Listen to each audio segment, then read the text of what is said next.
All systems nominal. それでは早速全速前進 You wanna know what the weak point of a mech is? The fucking pilot. Get away from her, you bitch! His papers say he was a raven. Protocol 3. A pattern blue! Welcome to On the Shoulders of Giants, a giant robot power hour discussing mechs across media, their stories, and why we love them. I'm Nico, and I'm joined by Alice. 10 rounds in the chamber, motherfucker. And Brian. The OSG gotcha animation is a big mech opening, and the tier of reward you're getting is what host you get. And I'll leave the audience to decide which host corresponds to which tier of reward. Yeah, you could just post about that in the Discord, I bet. This time, the Mech Final Exam is tomorrow, and we've got a cram. It's the Mech Lightning Round, Volume 2. Let's launch into it.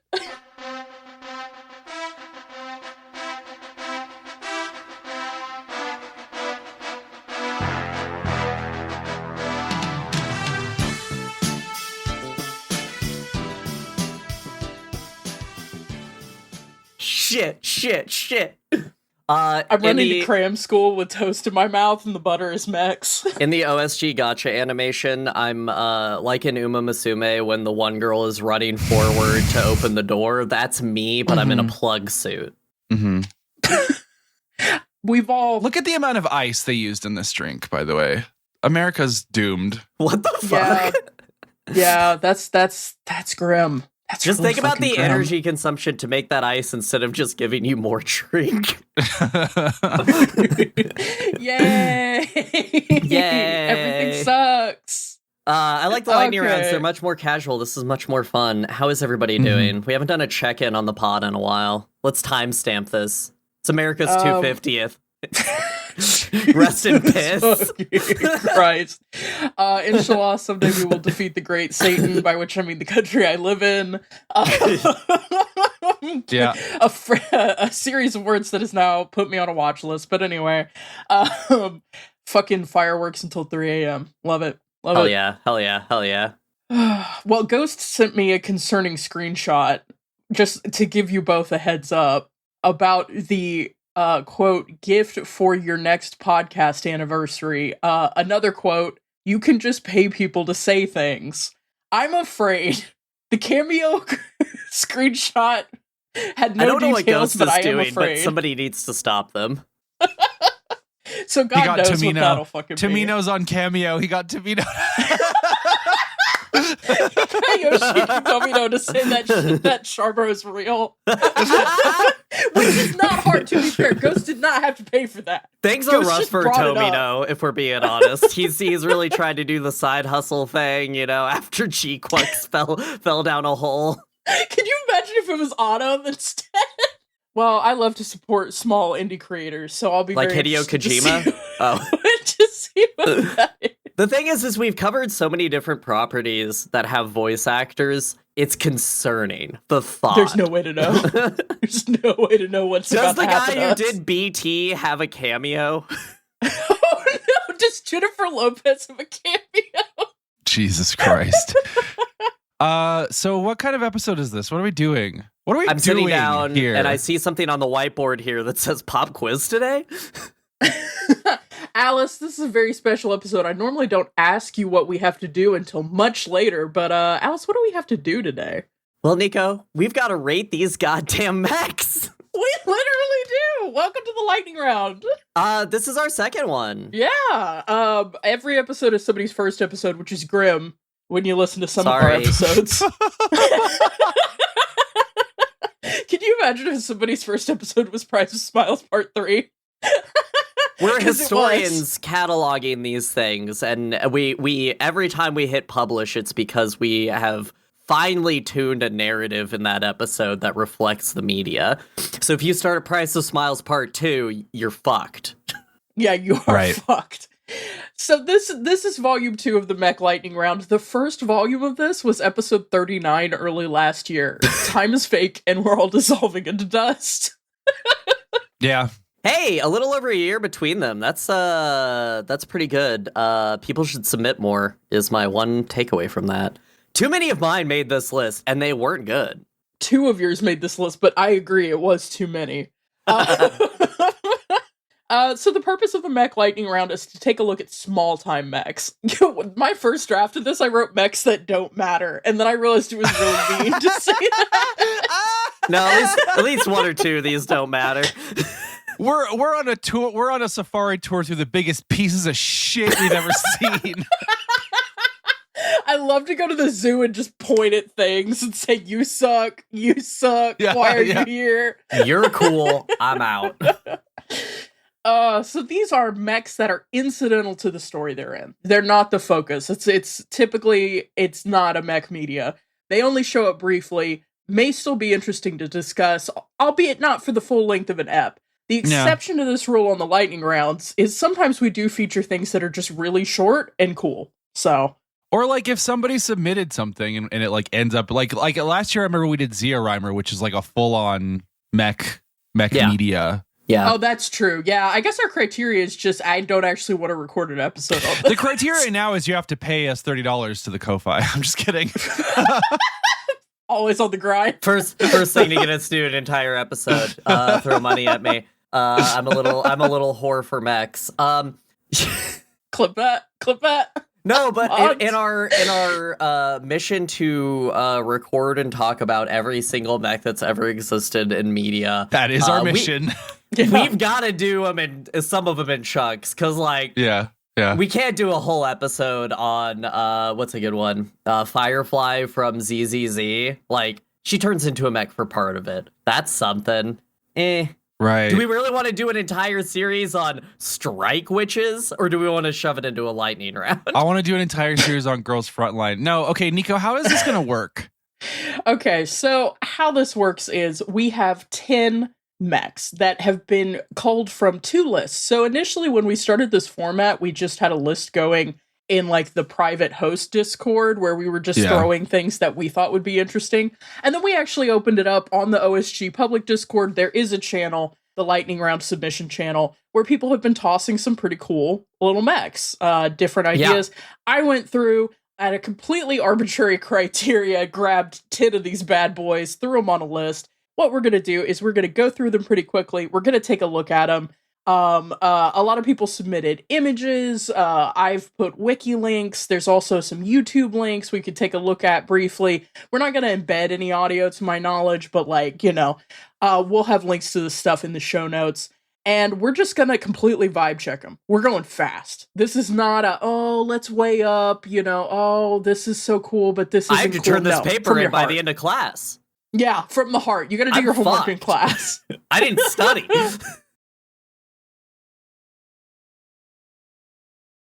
That you want us to take a look at in the future, you better get on that Discord and get posted in there.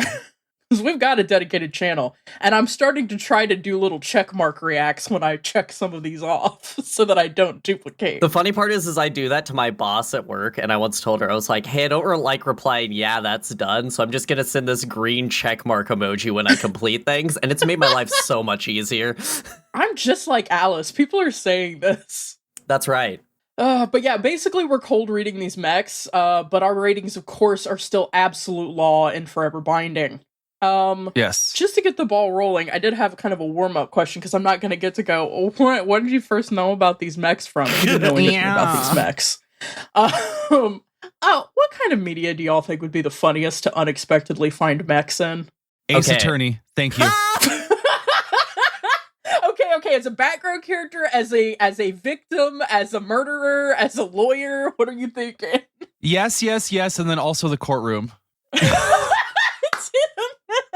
Oh my god, that would whip. Oh, Alice, what do you got? I thought about this a while, and my answer is Veggie Tales or another Christian-based media. Like, just imagine the Jesus mech shows up, and it's like, hey kids, you too can defeat Sodom and Gomorrah with a mech. I don't know how the Bible works. Defeat him. You too can defeat Sodom and Gomorrah. David and Goliath, but it's cyberpunk. I could see them pitching that as a way to get kids into the church, you know? Yeah. Oh my god. Have y'all seen the Armor of God pajama set? No. Yes. Oh my god, I'm trying to find it again because I saw it years ago. Well, I mean, David and Goliath Mechs is just that new Ueda game, right? That he's coming out with, basically. Isn't he doing like Shadow of the Colossus but with mechs soon? Yes, he That is, sounds and good I as cannot hell. wait. You know what's crazy is it's an Epic Games exclusive, so you have to download the Epic Games rip off Steam if you want to buy that game. Oh, like Alan Wake 2? God, the internet's so fucked. It's just bad gotta cancel AI the whole world. websites with bad AI products for fucking Temu. I'm Nico, so did you have pissed. a fun answer to this question too, or did you Yes, just want to give us? I did. Well, first of all, I wanted to say that the internet is a worse place.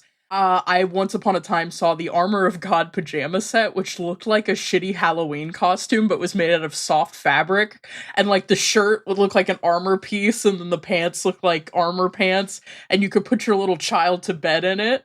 Anyway, I'm sad it's gone, and now all that's left is just like patterned pajamas, which is the inferior version of that. My answer. So you know the running bit in the television show Community that there's always like a storyline going on in the background? Yeah. Mhm. I want one of those to be Mech. Oh. Just like foreground, they're failing a class on underwater basket weaving, and there's some shitty little romance subplot with Jeff and Annie again. And in the background, like the full In the plot background, of Brayburn Ken is Jeong has a happening. mech. That's absolutely what's going on. Yes, he does. And for some reason, he is wearing the 0079 Char outfit with the little pants and the boots and everything, and he just Oh my does God. I not play believe that in League. humans are weighed down by their gravity. Did I nail that? Do I sound like him? This is so cursed. This is so I've fucking created a cursed. truly cursed object, which is this episode. Well, y'all, we've got a stacked lineup this time from Neo Yokio to Gooner Bait, so let's hurry to the break and then get into it. Brian here in the break, and you know what that means. Announcements. Actually, first, before we get to that, don't forget to check out osgpod.com for visual aids and just an all-around excellent podcast companion website. And definitely don't forget to check content warnings in our episode descriptions. Vital public infrastructure we're providing here. Okay. First things I want to talk about here, the Locked In Game / Mecha Media Jam is well underway. That's running from the beginning of July to the end of July. And I think if you have to submit a little bit late, like I don't think nobody's gonna fire a missile at your house. So relax. We've gotten a bunch of fantastic energy swirling in the OSG Discord and our Blue Sky about it. We're just like, this is probably like the biggest like community project we've done with like the biggest sort of like response and energy with it. So we're really happy with it. We're so thankful. We can't just wait to see what you guys are all doing. People are very, very into it. So I'm very like, ooh la la, woo woo, about it. So you could say I'm gay about it. Actually, that's fair. That's a fair thing to say. I know you're already probably thinking it. If you have something you'd like to showcase, whether it be some form of game whip, short story, TTRPG, anything else, feel free to hit our itch.io page from the website, Discord, or Blue Sky Locked In announcements. We'll be doing an episode on all of the... I don't think we're going to be able to get to every single entry. We'll be doing a non-exhaustive postmortem at the end of August when we've had time to really look at everybody's entries. And otherwise... the only other thing I have here is you can subscribe to our Ko-Fi at ko-fi.com/OSGpod, where for $1 a month, you can hear Alice, Iris, Jay, and I talk about the Fast and the Furious franchise. That podcast is called Cars Don't Fly. It's a very good podcast. We are all kind of on our biggest, most elaborate bullshit with it. I do tons and tons of research for it. We have guests lined up for the rest of our episodes. It's been so much fun. If you've liked any form of OSG content, I promise you'll like this. It is just like an upgrade because we're getting paid for it. So even if you hate cars, like I do, I hate cars and I'm running that podcast. So trust me, it's worth a single dollar, I promise. So ko-fi.com/OSGpod for that. We only spread through word of mouth. We really don't do advertisements. So again, just tell your friends about us. Go to osgbot.com, share us on social media, follow us on Blue Sky, have fun with us, touch us through the internet, touch our faces through the internet by clicking like on stuff, you know. Okay, go back to the fucking show now. God, bye.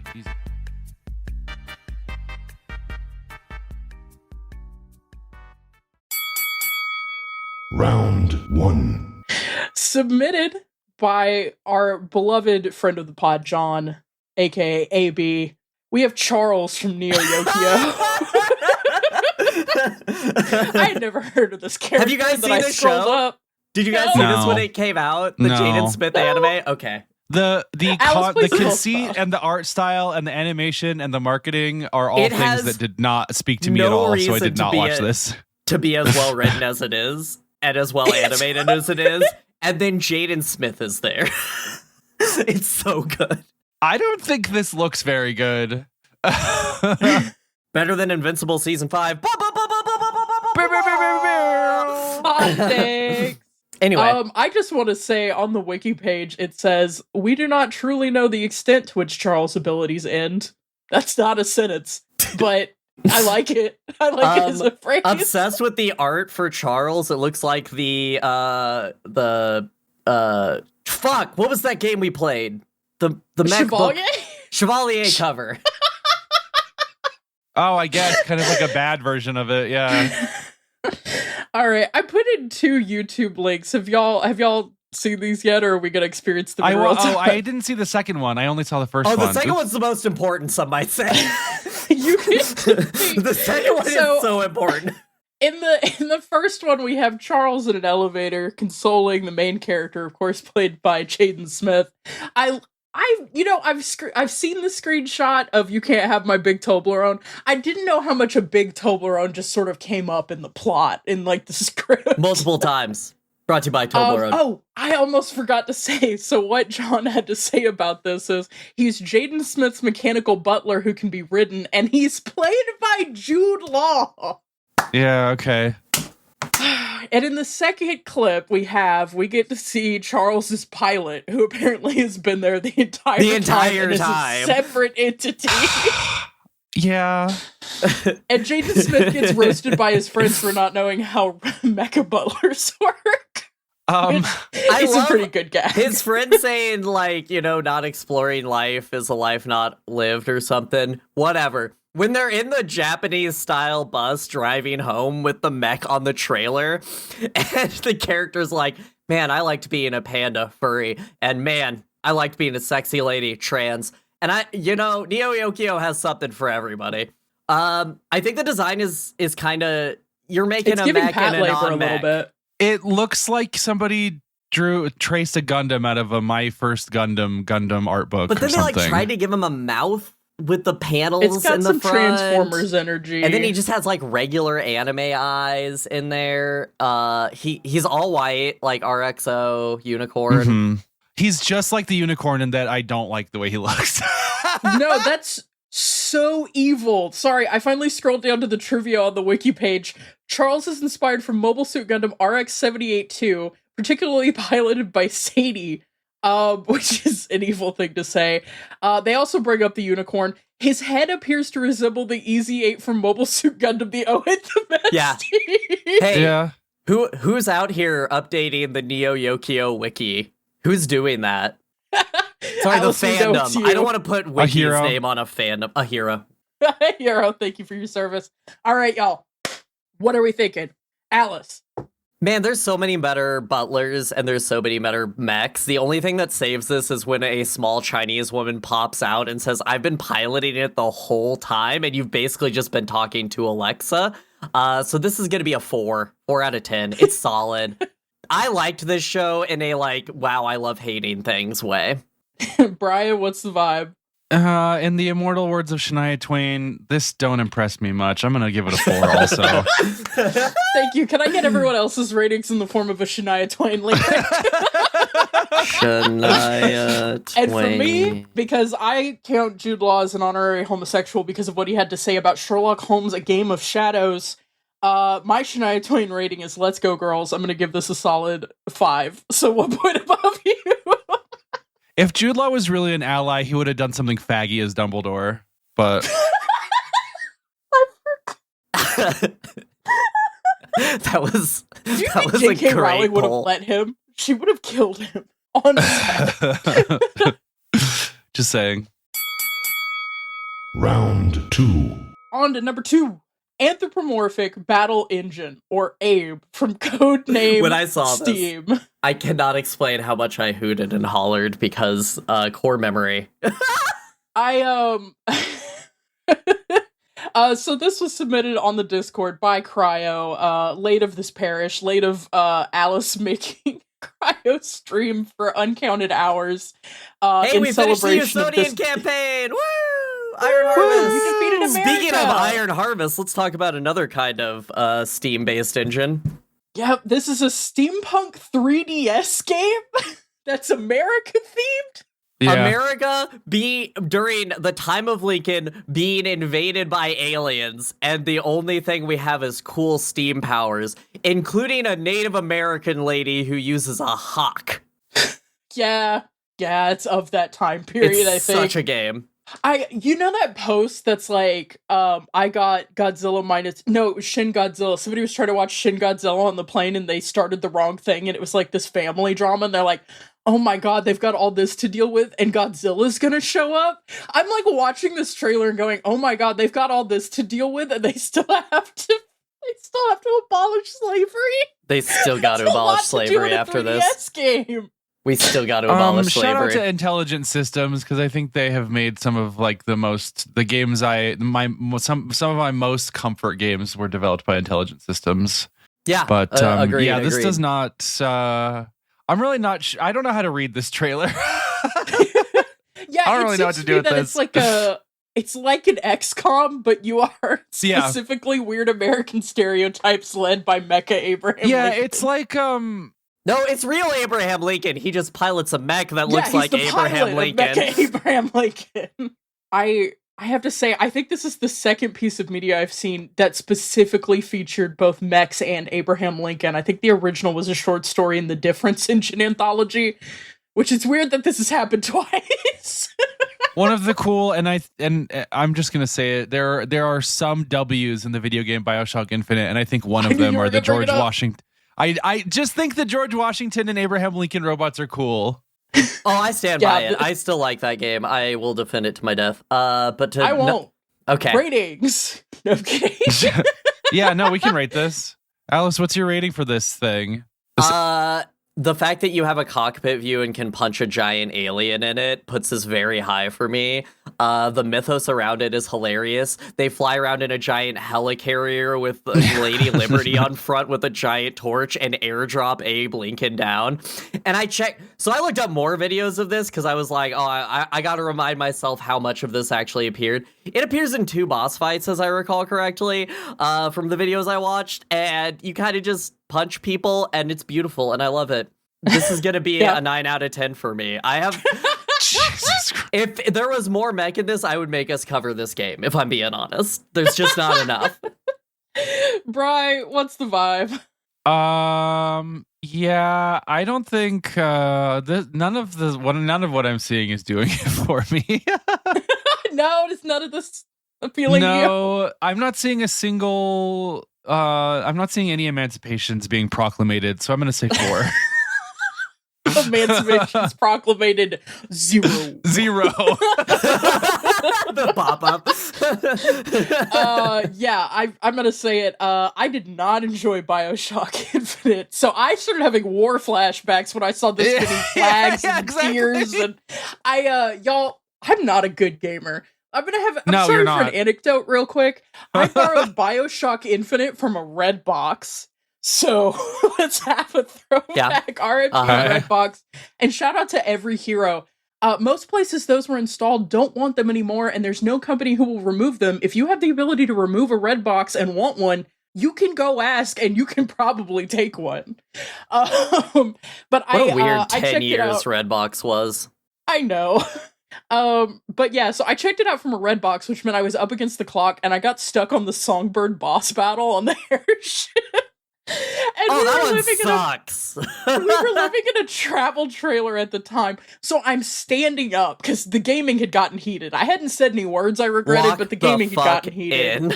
I stood up to lock in, and I was playing the fucking Songbird boss battle on a 24-inch Vizio fucking flat screen in this shit-ass little trailer on a copy that I had to return the next day, trying to get to the end of Bioshock Infinite. And when I tell you that boss fight took me 2 hours, this is going to be you a can zero actually for me. lower the difficulty. I couldn't have, because I was... Well, you gave it a 0. gamer. I don't think give we've it ever gotten a 0. 0 before. That was crazy. Okay? 0 on the lightning round, based on another media property giving you Yeah. trauma as a That's child. crazy. You know what? You're so right. The Emancipation Proclamation took until Juneteenth to reach Texas. But it was still proclamated, even if not in this video game. I'm going to bump it up to a 1. Thank you. Shoutouts to Abe Lincoln. His head just did that. All right. Number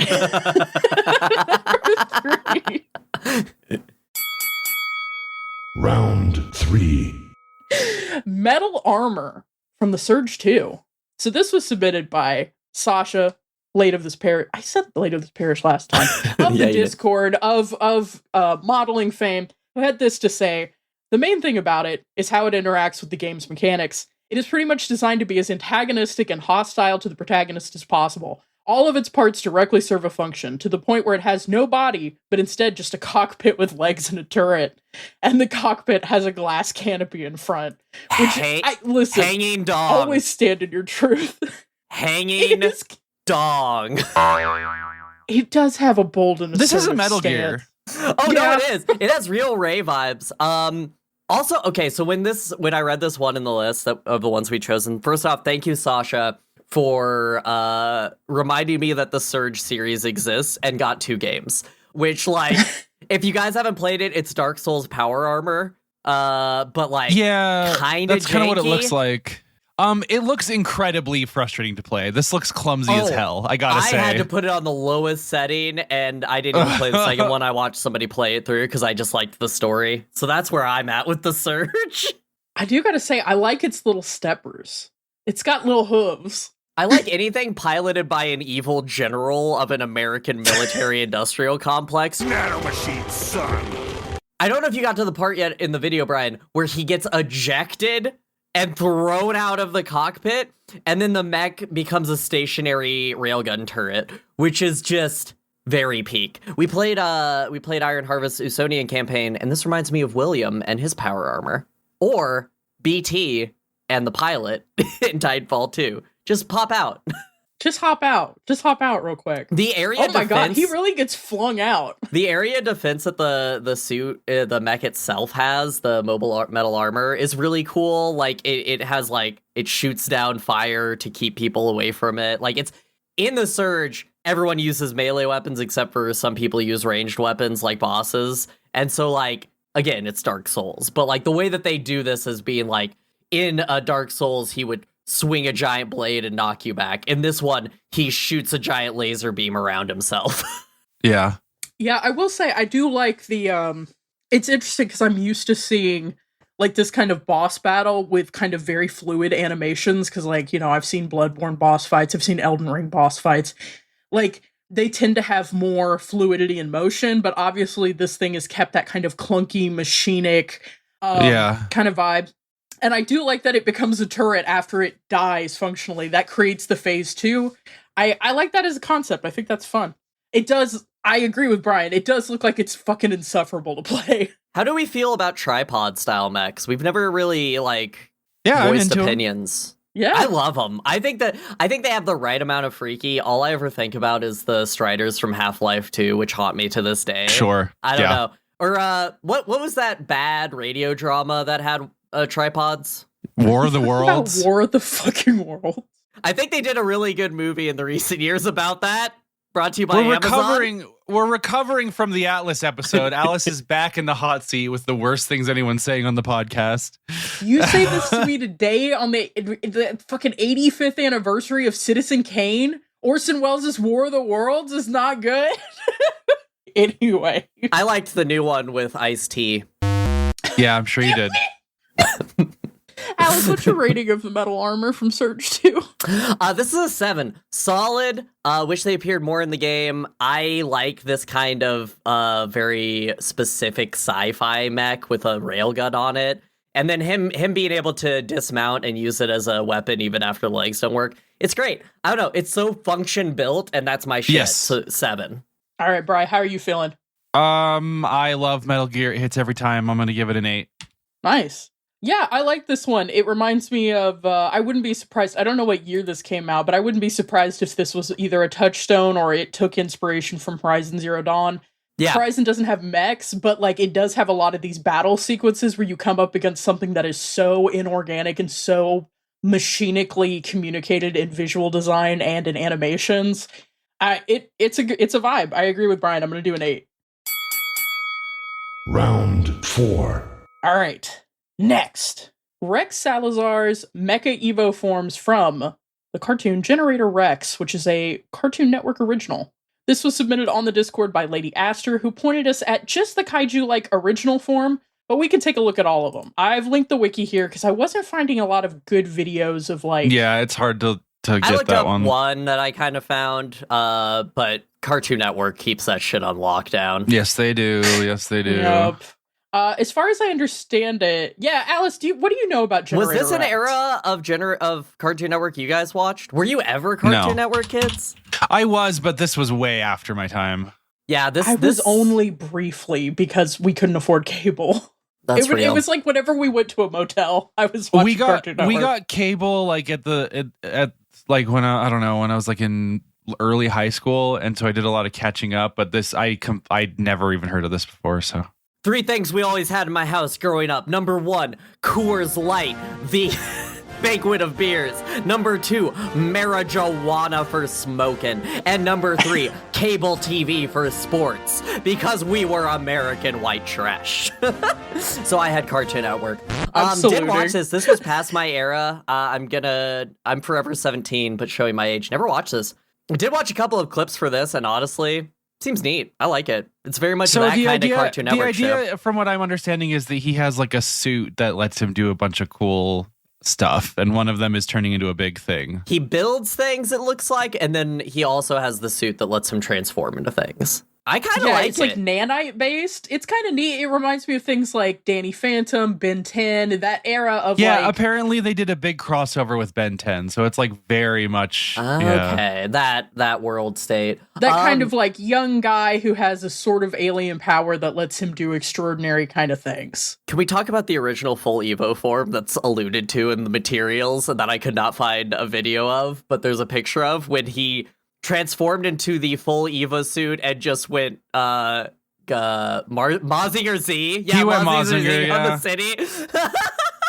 I think that's great. I think if you're going to transform into something huge and unpredictable that you've never experienced before, you should get to go a little apeshit. It definitely has like a weird, I think the way Lady Aster put it is like, it has like a kaiju kind of design. It has this weird, honestly to me, it was giving a little bit of horse. It was giving some horse. It's giving a little bit of horse. It's giving horse. It's giving a little bit of Uma Musume, if you know what I mean. It's giving a little not Uma. Giving Uma Musume. It's giving Uma Musume. But he's not a Musume. He's barely even Uma. This is us critiquing an Uma Musume character. Yeah, so it's one of those things. There's a couple of different versions of this. There's the Omega form, which that's aged like milk. Don't worry about it. But it was already happening. Like, it's not even that it aged. Like, they had to have. They weren't even. This was contemporary with that shit. Like, ew. Listeners, if you don't know, don't look it up. You want to watch the Generator Reich's Ben 10 fight with me? It's about 2 minutes and has mechs. Yep, do it. Link me. Yeah, this is not. No. Wow, you're so rude. I have things that I like and things that I don't like. Okay. Where is this link? So, there's also at least one other nanomachine Evo suit that's an evil guy's version in this that he fights. I do like that the head is just flames. I love Ghost Rider. Ghost Rider just never not great. But my main thought when I look at the Omega Evo is, man, Fire Force was an anime. This would fit really well into Fire Force. Really? Okay. That's interesting. That is interesting. See, I could think for 10 years and I would not reach that conclusion. Well, with the glowing blue and the flames, this if you told me this guy was in Fire Force? I would believe you. The aesthetic is universes away. Titty out. Y'all, I'm so afraid. Listeners, there's only two things in this world I'm afraid of after doing this podcast for this long. It's G-Quux and Fire Force. Because they have only been brought up in negative connotations. The good news is no Mechs in Fire Force, so I'll only ever be alluding to it. Unlike Appleseed, points above my head. Oh God. Alice, what's your rating on the Mecha Evo forms from Generator Rex? I like this. It's enjoyable. Unfortunately, Cartoon Network shows all have a certain vibe to them, the animation behind them, that just kind of puts them all in the same space of my head. Yep. And all I could think of looking at this was, man, Mega XLR was so cool. I wish we had more seasons of that. And instead we got Generator Rex. So I'm sorry, this is going to be like a 3. Like, it's neat. Sorry. I like it. I like the nano machine of it, but... I agree with Ellis completely, except that I also find this general aesthetic and animation style of Cartoon Network to kind of like all mesh together in my head. Except that I find it all to be really not to taste in any way. I find it all very ugly. I do not like any of it. I've never liked any of it. I don't like Mega XLR. Sorry, everyone. This is definitely a 1. Oh, savage. I'll come in and say this looks fun. I definitely think this could be baby's first mechs. This could be baby's first powered suit. Like, if you're watching it and you're like, this is kind of cool, the world is going to just open up for you. Mm-hmm. You know, it's like there's going to be so many things. Great if you're explore. a preteen.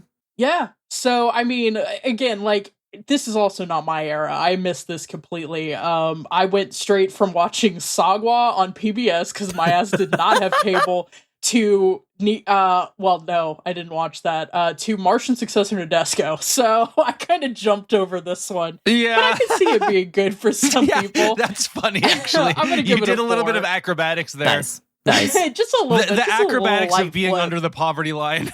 Yeah. Thank you, Lady Aster, for such a poll that I never would have thought of.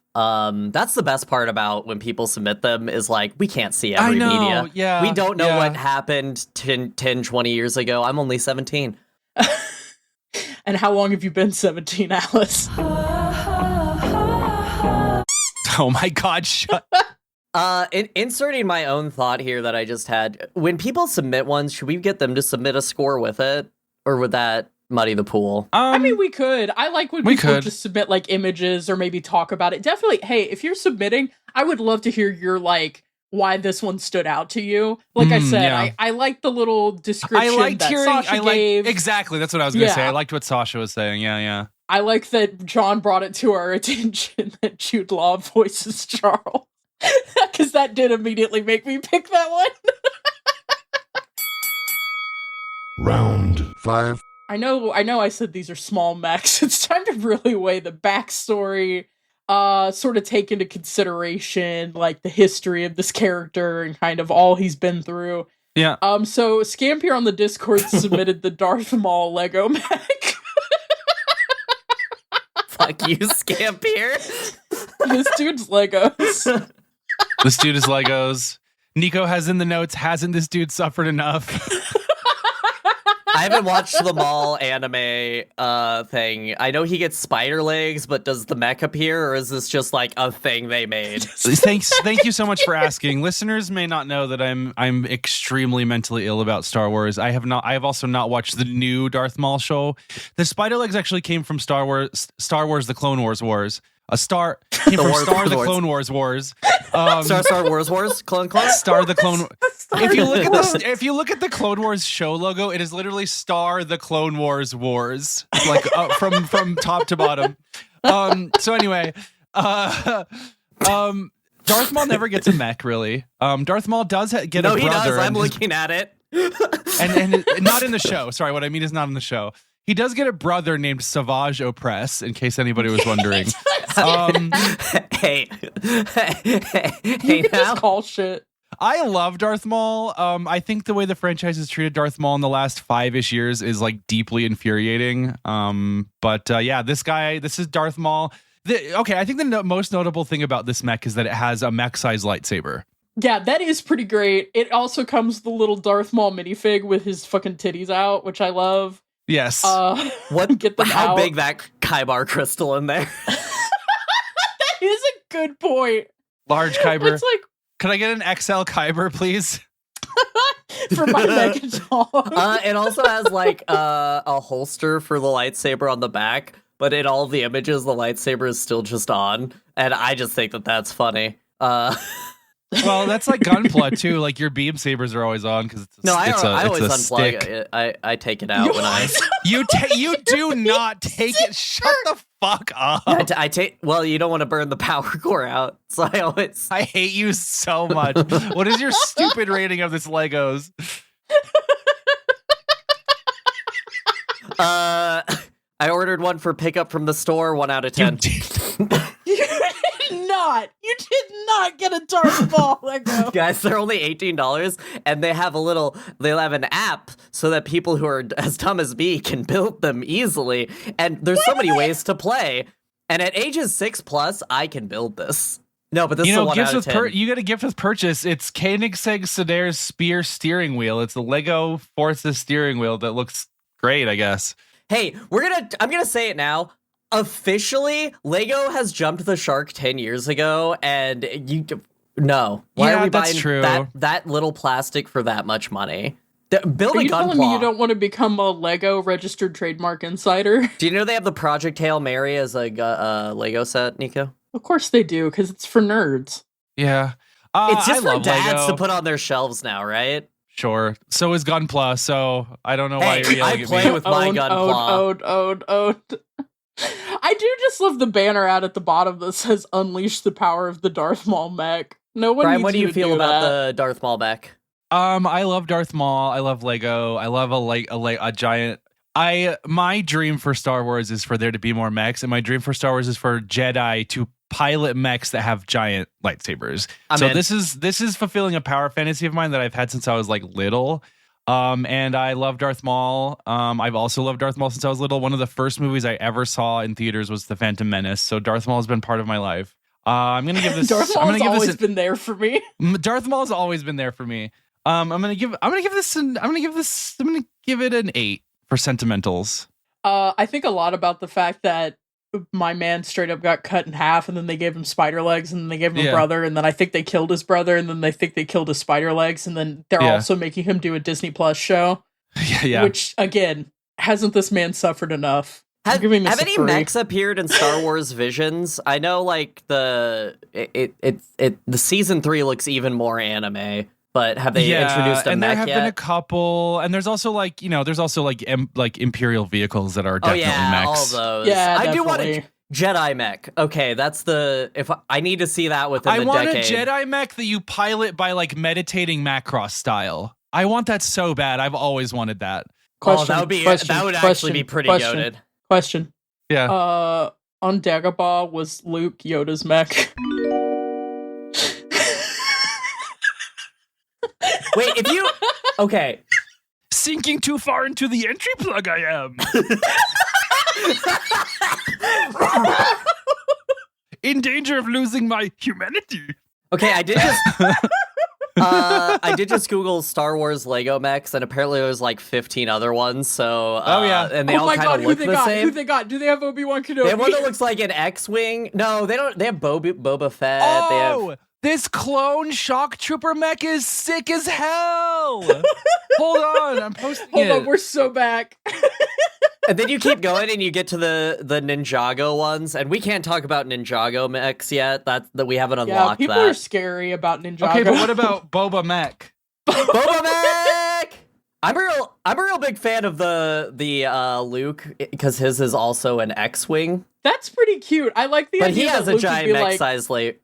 Oh, I love that. This might be the one I get. That is so sick. Oh my god. Okay, it's fine. I'm normal. Anyway, moving on. Art. That's crazy. Yeah. Wait. Also, sorry, Alice, what is your rating 3 = 4 mean? What? Oh, I'm totaling the scores as we go. It'll become relevant later. I see. Okay. This is a tool that will help us later. Can you say that? I thought you were being like, I give it a 3, which equals 4 for because I'm good at science. God, we're so fucked. The Spider-Man one is like $10 cheaper. That looks awful. I hate that thing. Get out of here with that. Round 6. Oh, Next, on to Yeah. number 6. Brian, this God. was one of your picks. This is the giant death robot from Yeah. Civ 6. Yeah. I posted a video that's just titled Giant Death Robot Moves to City or whatever, which kind of makes it sound like it's a Hallmark movie about giant death robot moving to the big city. I really want that. Hey, that's another one for what do we want to see Mechs in? Romantic comedy. This guy looks so fucked up. Don't they have one of these in every game? They do not have one in 7 yet. I'm pissed off about it. We need... I do think the one in 6 might be the coolest looking design. IMO. What the fuck? I thought for sure this... When I linked this page, it had content. Somebody fucked this up. This page got boned. Yeah, Oh this my God. it for some reason it looks like some kind of alien artifact. It's got these like 2 big Real horn Stargate things. Yeah, it's very Stargate looking. What do you call those guys? You know what I meant. Anyway, it also has like Are you talking about the Goa'uld? Thank you for saying Goa'uld. Or as Colonel Hammond says, the Goulds. Sorry, I just, in my sidebar YouTube recommends, I built giant death robots in the Stone Age and Civilization. Can you imagine you're just over here inventing fire and you look up, there's a fucking mech? One of the comments on this video is he looks depressed. Frowny face. We gotta focus on giant death robot mental health. He's just walking though. He's just schmoving. Oh, I love when he goes down into the river for a sec. He's like, whoop. It does, because of his head shape, it kind of looks like he's walking like Marvin from Hitchhiker's Guide to the Galaxy, just kind of like... Who's the guy from Apex Predators, or we could say Titanfall 2 with the little what? No, I'm thinking of the wrong game. He has the eyes of V1 from that one game. You know. Borderlands? No. V1 robot? Ultra Kill. Robot? He has Ultra Kill. V1 Ultra Kill vibes. Yeah, I get it. Yeah, I see it for sure. That's cool. My score, I like how he walks. He does look depressed, but unfortunately, Civ has terrible animations, and none of the military units ever feel satisfying. So this is a 2 out of 10. It's freighted with your personal baggage. No, I agree. Actually, and 7 actually has some great mechanics with fighting that I think make it elevate it in a way that makes me feel like I'm actually making decisions that matter. You're not just making the next best unit and spamming. I'm them. not just hitting make another one, and then move over here. Everybody move over here and make another one. However, in Civ 6, the Death Robot is a more fun unit simply because of its incredible destructive power. Dropping a nuke on another Civ is like whatever. Like we all get it. It's Fallout. They're dead now. But walking a giant robot through all their cities and destroying everything is very satisfying. So I'm gonna give this I'm gonna give it another 8. I'm gonna give my own thing an 8. I will say, before they nuked the fucking wiki page, I read a lot about. Wait, oh my god! I think I know what happened. The parentheses didn't become a hyperlink for some reason. Oh. So it didn't load correctly. Okay, I copy pasted it. Okay, here we go. So I just want to bring up some fun facts about Giant Death Robot. It can't become a leader of like a platoon or whatever. It can't have friends, which I think might explain why it's depressed. Like, you can't make it part of another unit. It only operates alone. Giant Death Robot is the only unit that can survive a direct nuclear strike. Yes. Yeah. It does 50 damage, but it doesn't take damage from fallout. So, again, you drop a nuke on a city, all that remains is Giant Death Robot with absolutely no friends. I kind of wish I could get one of these and it would walk across my desk with depression. Yeah.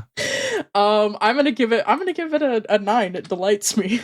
I have another thing that I want to say about it, which is actually not a thing about the mech, but about Civ 6 that I just think is fun, is that you can have this and vampires at the same time in that game. So It's called balance.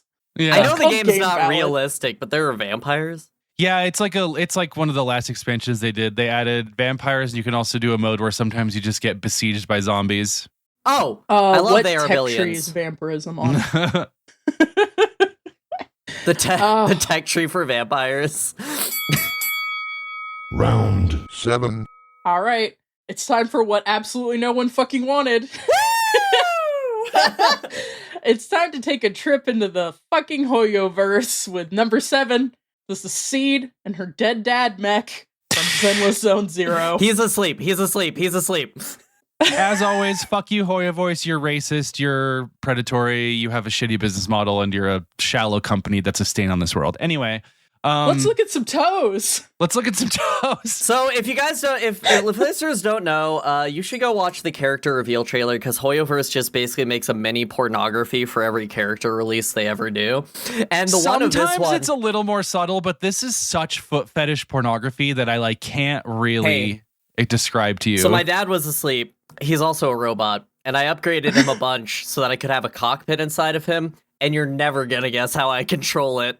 That's right, I've got to put my feet onto these pads with a little bumper I put between my big toe and the next toe so that I can manipulate it. Listener, I can't emphasize enough the psychic damage. At the time this was posted, which was like 2 fucking years ago, Brian was like, here's a graph of the it's so over, we're so back of this video, and it was just like a big scribble. Yeah, because my problem with this, I'll save it for when I'm doing the rating. There's a really cool, like, they're talking about her and, like, the criminals are talking about her. And there's this cool, like, partial animated sequence with a giant mech. And then at the end, there's, like, an okay mech fight if you ignore the cockpit. It also has full cloaking, A++, love a mech with full cloaking. Yeah. Yep. Apparently the name Seed is not her real name. Her real name is Oh, Cora. really? Oh, really? Yeah. Oh, it's That's not? her agent name. Her dad is called Seed Senior. Yep. Fuck off. I get how they're justifying the porn of this. According to multiple sources, Seed is an unidentified orphan Scene Senior rescued from Hollow Zero. So it's actually fine. They're not blood related if you're gonna get weird about it in hentai. Great, awesome, love it. Whatever. So Seed drives around on a little Roomba scooter to keep her She little does. toesy woesies clean. Yeah. She uses Seed Senior's cockpit as her bed, prefers confined spaces, and strongly dislike. This is the dark side. Okay, I know everybody out there, you're working on your locked-in submissions. You're like, oh, I'm exploring the dark side of confinement in my mech. You're not, unfortunately. Hoyo first has beat you there, and it's Foot Girl. This is grim, Alice. You really brought us a grim specter the of the actual modern mech world. itself, in gameplay, it's just an ult, so like you mostly just play as her. I do like any mech that you have to turn a key to activate. I'm trying really hard to not just say that I love the feat of this all, but the cockpit's cool. She does some, there's a cool other mech in this too that they fight. Well, you'll have to submit it for the next lightning round, Alice, and I gotta tell you, if there's more feet in it. She said, oh, me and Seed Senior tried that technique, and that technique was standing on top of the arms of a mech with a machine gun and shooting from the arms. And she says the counter is very easy and spams a missile attack. And mech pilots just spam missiles. It solves all problems. They do. Missiles. They do. That's so 10 true. out of 10. Alice. Yep, that's kind of what I Okay. figured. 10 out of 10, this is my shit. Okay, not to talk about the foot fetish of it. It's a good mech. I like the mech. I like the design. I like the chunkiness.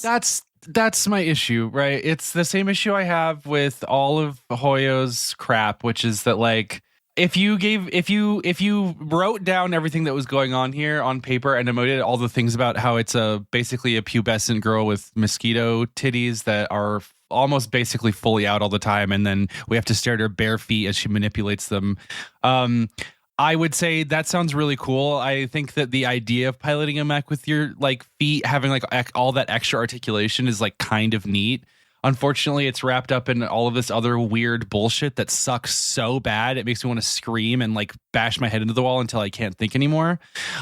So I'm going to give it a 5, I guess. I want to make the statement because Nico didn't include it, but there is a background video for how Seed Senior adopts her, and it doesn't have any of the horniness. It's just wholesome. It's very cute. I don't think it's gonna change your score because he's not a mech in this one. He's just a guy. Yeah, doesn't count. Wasn't a mech yet. You weren't a mech yet. I think it'd be funny if you could install mods on your dad, so I'm gonna give this a 3. Sure. I don't want to beat a dead horse. So Yeah. I think it'd be cool to install mods on your dad. No, I mean, you're not wrong. Round 8. All right. The next one we have is my submission. Yay! This is number 8. This is the Militech Chimera from Cyberpunk 2077 Phantom Liberty. The moment I saw this fucking thing, I went, oh, I gotta put that in the lightning round. Technically, the Chimera isn't meant to be piloted by humans. It's designed for an onboard AI, but during the game, your Netrunner hacks into it and pilots it as your support during this, like, people are breaking into a museum and she's taking control of, like, an old mothballed unit. But she deals with a virtual cockpit breach by an AI from beyond the black wall where the old internet is quarantined in a pretty disturbing sequence. I don't know if y'all have watched it. It's pretty sick. I liked it quite a bit. Oh, I played it. Yeah. It's so good. Yeah, Phantom Liberty is good. It's a pretty hard boss fight. It's just, before anyone has to say it, it's just the spider tank fight from the end of Ghost in the Shell 1995. I know this. It is. But it hits every cool time. To play that. But the other thing about this that hits specifically for being in Cyberpunk is it is basically a giant evil weapon version of the flathead machine. Which is so cool. I love the flathead so much. That is also a mech to me. I've submitted it to Mechaday before. It's really good. It's really good. I do like, so, I mean, part of the lore of Cyberpunk is that, like, AIs were quarantined after the data crash when the old internet was quarantined. They've gotten fucked up and weird. They're basically like these fucked up digital eldritch gods. And I like the idea that mechs didn't proceed as a technology in this universe because it was too easy for you to create a bad AI or to have what happens in this video happen, which is have a more sophisticated AI hijack a terrifying machine. Atlas happened to them and they actually did something about it. They did. They said, all right, no more internet for anyone. Everything you do has to be jacked through a human interface. And I think that's fun. So yeah, that was my submission. I think one of the there are a couple of cool parts about this mecha design. You can tell that the person who designed the actual unit is a pervert. There's like a lot of additional material made for this. Cyberpunk devs if you just go going hard. Yeah, my favorite thing is if you go down on the wiki page, they made like it almost looks like a Gundam build guide of concept art. It's really good. Yeah, and just different things. I like that they also included blueprints for the boss arena, which is basically the museum from the end of Ghost in the Shell. It's very cool. I think they knew what they were doing with that.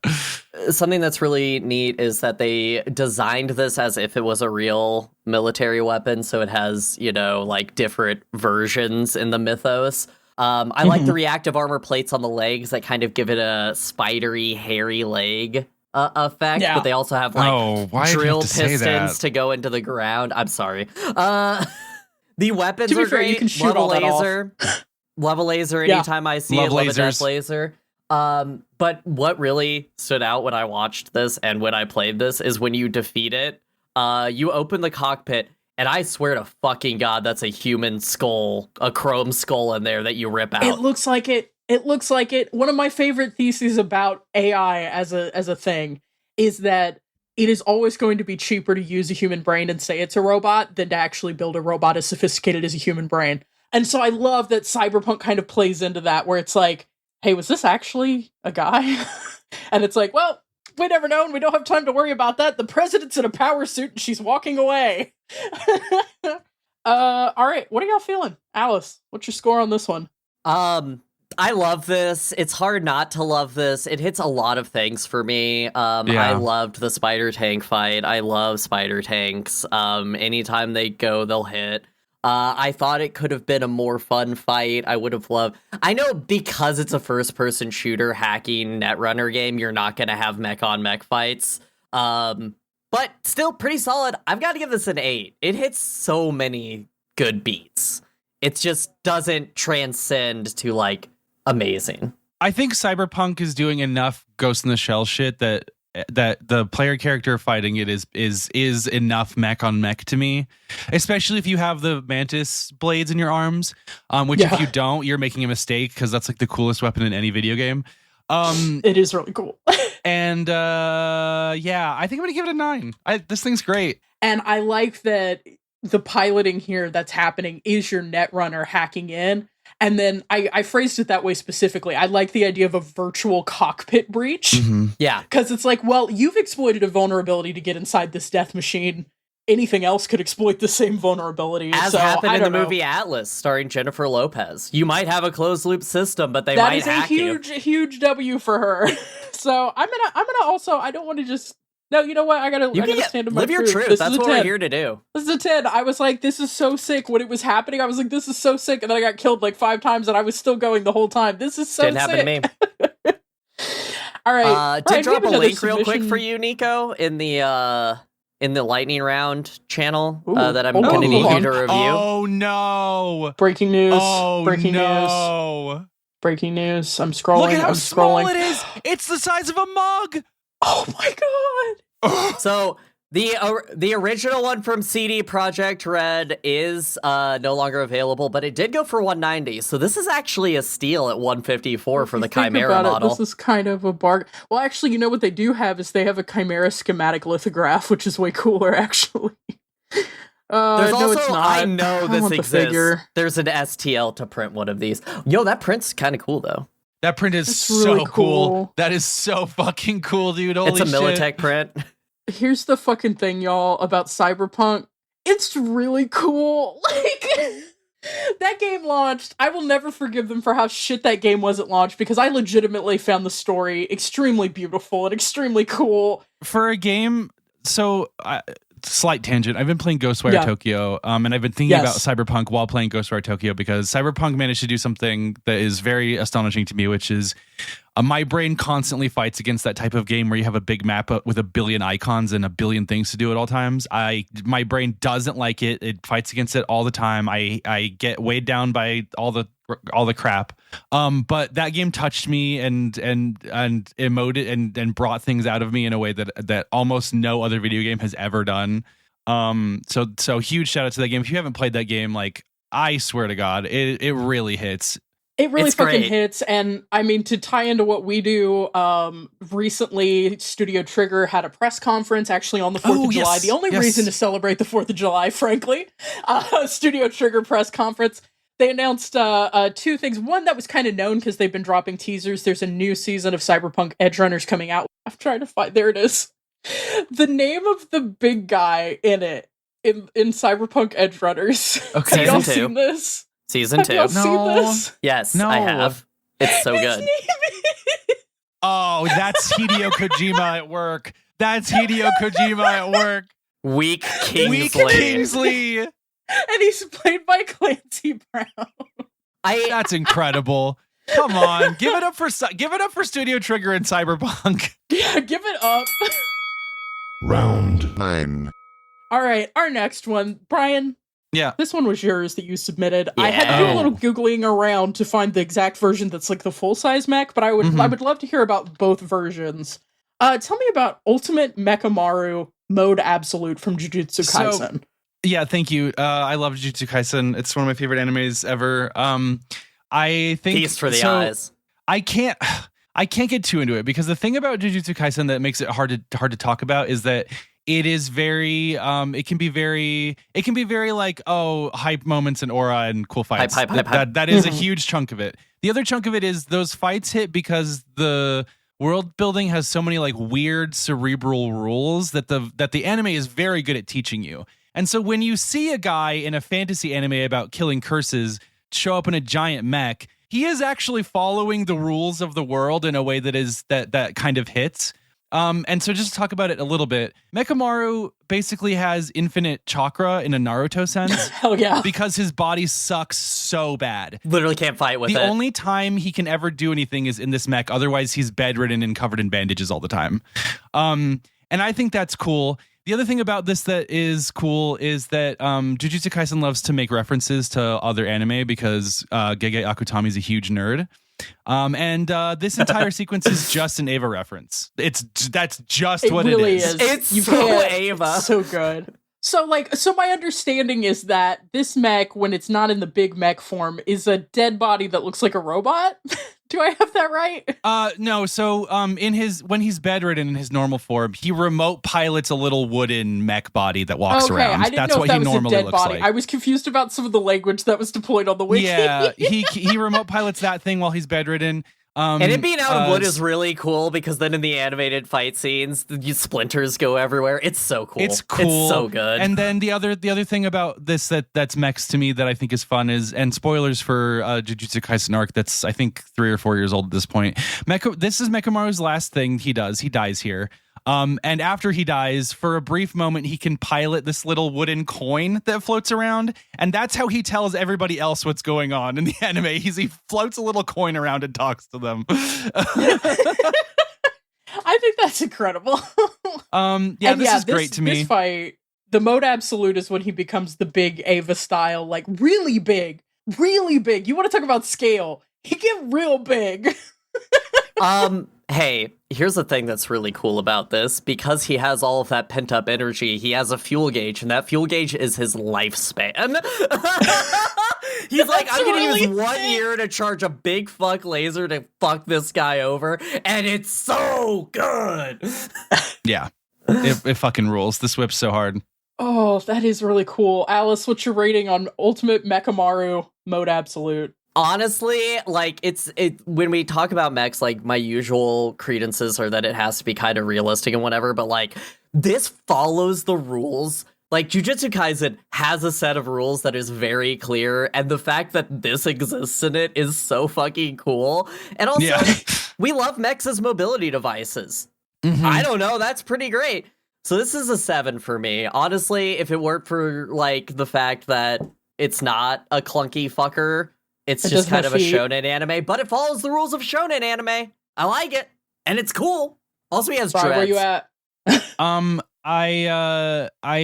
The part of this that sucks to me is it's a little bit deflating that this is the only time we ever get to see anything like this. Like, Mechamaru is the only character that has this, like, I was born with so much energy that I have no body, basically. There I are thought you other were about to characters do that... I was born with glass bones and paper skin and Well, everything. basically, though, right? He's basically like glass. No, there are multiple characters that have no energy and are Superman in exchange, and there are multiples of those. But Mechamaru is the only one we get that's the opposite.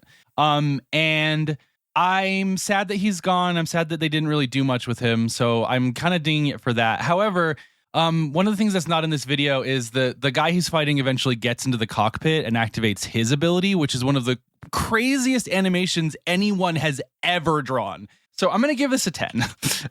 Yeah. Yeah, I just based on the video that I watched and from reading about it, here's a new metric that will only apply to the lightning round. You know how Okay. it's like if I look up a figure I want to buy, I have to give a show at least a 6. If I see a figure or a clip and I decide I want to watch the show, I think I have to give it an 8. So this is getting an 8. I'm like, hey, should I check out the small-time niche anime Jujutsu Kaisen? I'm still coping about the Yuri. Round 10. And the last one on the list, Alice, can you tell us a little bit about number 10, the mech from the short animated film, The Forgotten? So the reason I brought this on here is that I think a lot of people who are into mechs have eventually come across YouTube Blender shorts of mechs aura farming. And sometimes you look at them and you say, wow, this is so cool. I wish it was more than 2 minutes. And also sometimes you go to the comments and you see people say, isn't that just a model from Armored Core 6? And both of these things can be a mecha experience for you. So the reason I put this one on here is because I was like, you know what? If we're ever going to do it and acknowledge the fact that there are people out there making little Blender shorts of mechs doing mech things, now's the time. I think that they can be cool. They can have good concepts. They can lead to a lot. This one's just aura farming. That's it. I like the design. It's very Armored Core 6. This whole thing's very Armored Core 6. But have you guys ever found yourself in that YouTube hole? No, I'd never run across this before, so this was a really cool experience for me to be like, oh, like I've seen machinima in my long ass time on the internet, but I hadn't really seen someone like Machinima's a compose, great pull for this, yeah. like a non-joke story and like try to convey something that obviously it has like climate valences, it has war valences, it has all the stuff that we're used to talking about with Gundam. And I like that it's like, you know, these are things that people are interested in and they want to craft stories around, and the tools that they have available to make something cool is Mechs aura farming, which I think is great. I also really like this guy's handle. It's a lot. Oh yeah, it's a lot of Eastern European creators and Russian creators who do this. What kind of got me in it? There's this one old video about autonomous war machines fighting a forever war. That's an old CGI video, but there's a lot of these, and I would just like honestly just kind of go down a YouTube hole. Eventually, you'll find the related videos, and there's just like a treasure trove of very small passion projects of people just animating something, adding some sounds to it. That are fun, and like they're not like we can go the full way and say, hey, there's also small cool films you can watch that were made by people in their homes, but like for the mecha part of it, I think like a lot of people who are into mecha might have this core memory of just being like, this is a cool YouTube video. Is there anything else? Nope, just some Russian guy made a 3-minute Blender video and it's aura farming. Well, and I mean, we keep saying aura farming, but I like, so I've been listening to a book on writing, using advice from Kurt Vonnegut, and I've been writing fan fiction, and I've been thinking a lot about what it means to practice.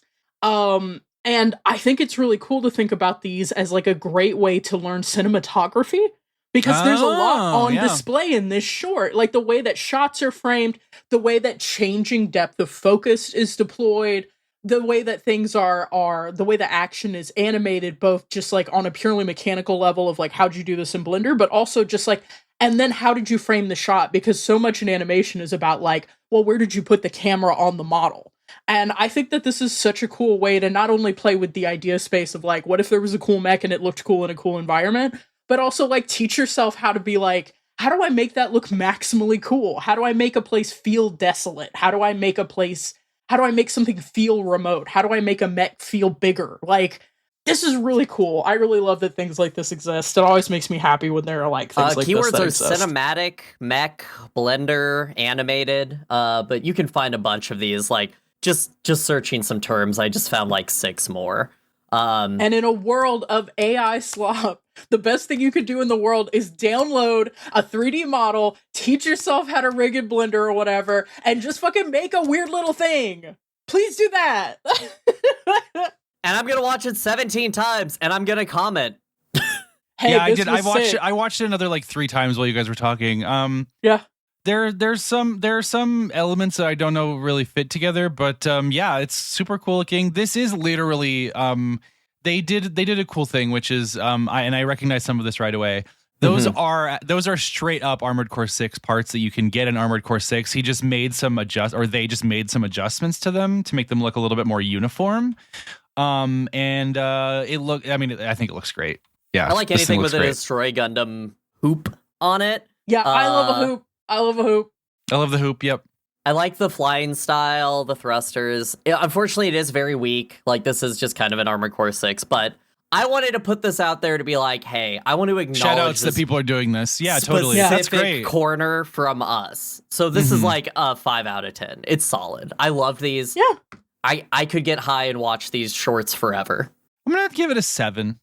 For me, yeah, I think this is a 6, because I will say it's a real struggle for me as an old head who really likes the Armored Core mech that's on the cover of Armored Core 1 for the PS1 that has the gun in its chest. I struggle a little bit with the Armored Core 6 designs, because some of them have the G-Clux problem where they look like Nikes, but some of them also have like a little bit more of an alien shape to them, and aesthetically I vibe with it, but when I go look at Gunpla, I'm not always like, I really want that on my shelf. I like this guy.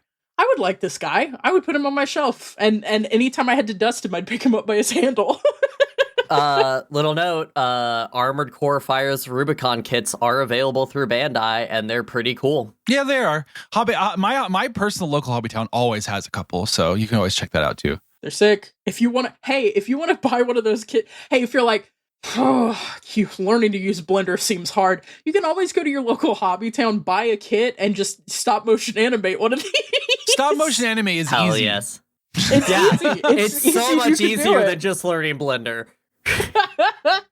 All right, y'all. We have come to the end of our lightning round. I have a few review questions to make sure this stuff really sticks in your head before Fuck, the is this the exam. pop Sure. quiz? Yeah, this is the pop quiz. So y'all, what was the highest rated? I did go through and average them out. The Militech? Probably? I think it was the I'm not Militech looking. Chimera that got a straight up 9. The lowest rated. I love that we reached a point where Charles from Neo Yokio was not the lowest rated one. Unfortunately, I do think that's Rex Salazar from Generator Rex. Ugh, Damn, sorry. he deserved to have one over the foot fetish one, I think. Unfortunate. But that's how the cookie crumbles. I'm sorry. That's how it I don't make goes. the rules. I actually do, but I don't. My second question allows us to penalize where the penalization should happen. What was the most cursed? Most cursed. Oh, so not the lowest rated, just the most cursed. The most cursed. Oh, the foot Seed. fetish one for sure. Yeah, the Seed seed from ZZZ is so cursed. And we kind of touched on this with the last one, but I mean, setting aside that like niche of like cool YouTube, like videos, what would we want to see more of? I think you touched on that a little bit, Brian, with Mechamaru. Like you kind of wish you'd got more out of that. Yeah. Okay, my thought is, this is my appeal to listeners. What I want to see more of is Super Robot. It's something I'm weak on in knowledge. If you want to send me a cool Super Robot that appears in some shit, I'd love to talk about it. Probably not going to watch a full series because Super Robot is, a lot. They We're not tend to be getting a there million yet. episodes that have A 3 million frames episodes of the between same all of thing, and the them. mech doesn't really change. It does the same things every episode. So, but I'd like to see more of that, honestly. I want to see more 3DS games. Listen, Honestly, Steve Howard I Lincoln kind of game agree was- though. Yeah. The one that I saw today didn't really land, but the 3DS has a very specific graphical aesthetic that warms my heart, even if I didn't It like really the mech does. design. I love that look. Yeah. Oh, well, with that, y'all, we are going to head to the break, after which we will play I think a really challenging game. Answer a Oh, little God. letter and wrap it up. Hey pilots, Alice here.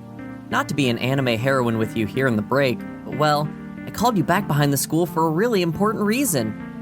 It's just, I've been so happy spending all this time together, talking about mechs, watching giant robot anime, and building Gunpla kits together. All those wonderful days, laughing at the silly plot of Price of Smiles, sharing G-Savior with our friends, and even when we all cried at Pacific Rim 2. I really cherish you, pilots, and that's why I can't keep this inside of me. I have to ask you a question. Okay, here goes. Will you please rate our podcast 5 stars? It really helps us with the algorithm. I mean, you can share with your friends too, or just post about it incessantly online. It would mean so much to me. Whew, glad I got that off my chest.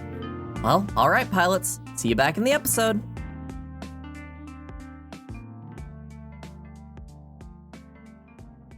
Alright, y'all, welcome back from the break. This game's title is Critical Damage. Do you want to know what I almost titled it, though? I almost named it after a truly legendary post to me, which I believe I've reblogged to the OSG official account several times, Thank you. which is Damaged Feet, Damaged Pussy.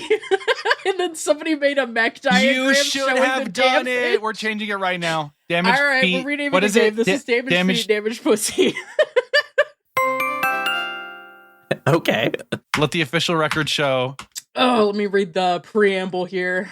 In this game, we are all piloting mechs in a forever war. Our world is a hell of ash and scarred metal, traversed only by those functionally already dead. Damn. Maintenance is a thing of the past. You walk until you find a battle, you fight, and perhaps die in that battle. Your only reward for survival?